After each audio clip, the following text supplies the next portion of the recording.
Hey, what's up, y'all? And welcome back to another, alt factuals video, alternative factual video, whichever one you want to, say.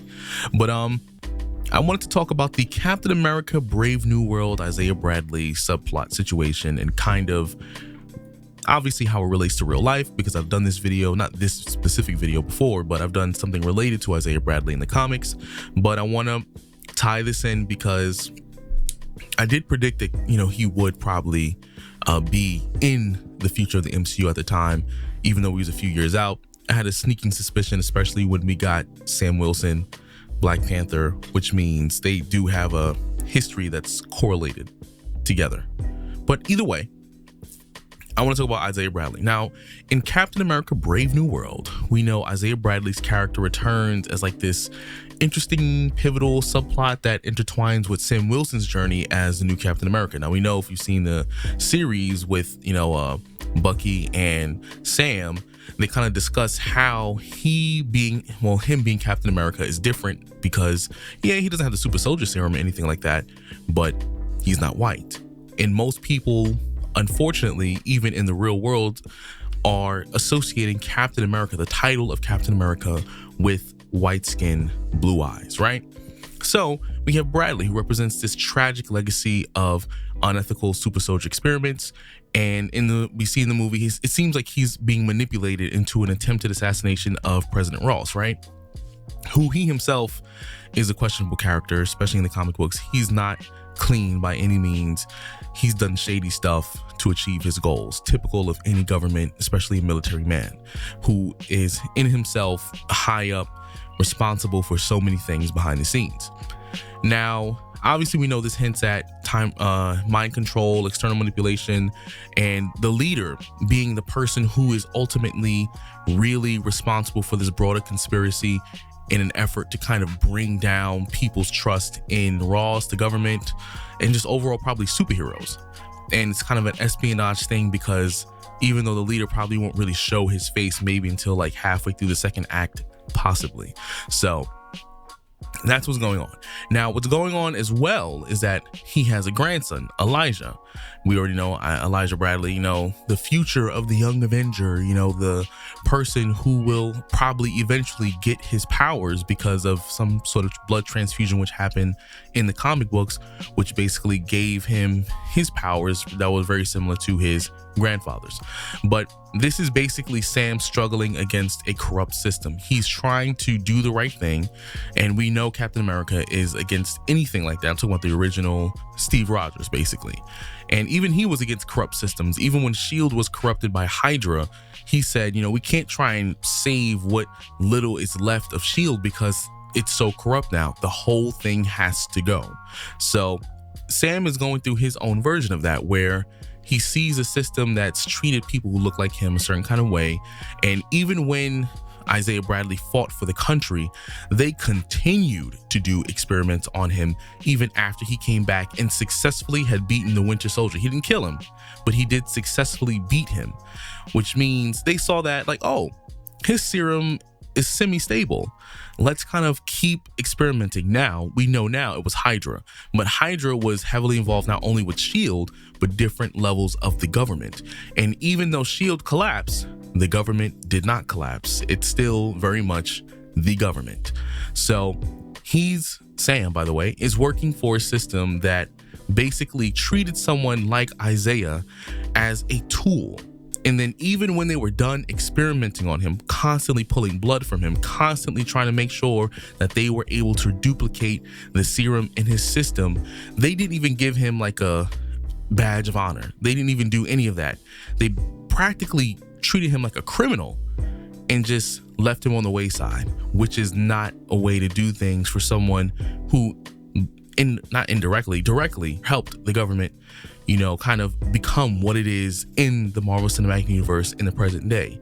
He is someone who was pivotal to a lot of Hydra's plans, to a lot of the government's plans, to the Super-Soldier Serum, to the Winter Soldier Serum, to the whole concept of super soldiers in general. He was pivotal because the fact that his serum in his bloodstream was relatively stable, and they treated him like crap because of how he looks. Now, why am I saying all this? It's interesting because I think for a lot of people, especially like myself, where I like to use my platform to communicate a lot of how I feel about the world and the thing that's transpired historically.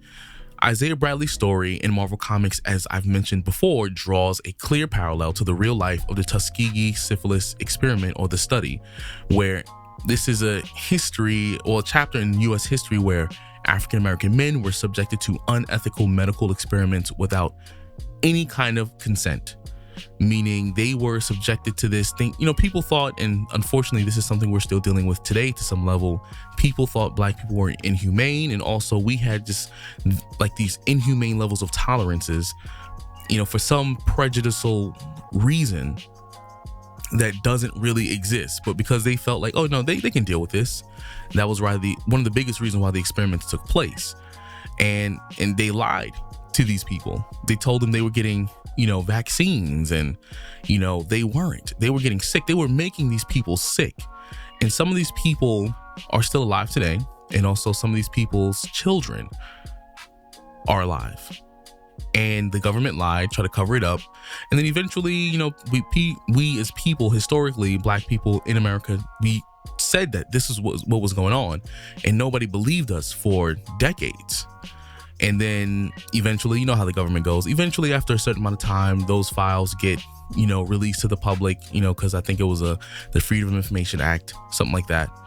And basically now, once I don't know if it was the FBI, but whichever branch of the government released those documents in real life, confirmed that the experiments were indeed not only prejudiced, but it did happen. And now people were at one point trying to really cover it up or make it seem like it was something else, when in reality it was just purely a racist and prejudice motivated experiment. So in the comics, even though he was one of the many black soldiers who were tested and given this Super-Soldier Serum, he was the only one who survived. He got powers. It came at a high cost. His mind suffered. He was tortured for it. The government turned his back on him. And I think this film specifically is going to be one of those films that really hits home for a lot of people, because a lot of those survivors are still alive. And like I said, this story is based on the Tuskegee experiments. But I think it still has the potential to be a really good film, because of how close to reality it is. Even the concept of Captain America in his movie, like Winter Soldier, was one of my favorites, was the fact that Hydra was still very much alive and well. And even though the comic book version of Hydra wasn't necessarily like a real thing in real life, there wasn't like a Hydra group. There were factions of groups who had very extreme, and that's kind of crazy how, anyone who believes in Hitler's vision, they were themselves deemed extreme, but there were even people who were far worse or far more extreme or far more prejudiced than some of the traditional Hitler soldiers.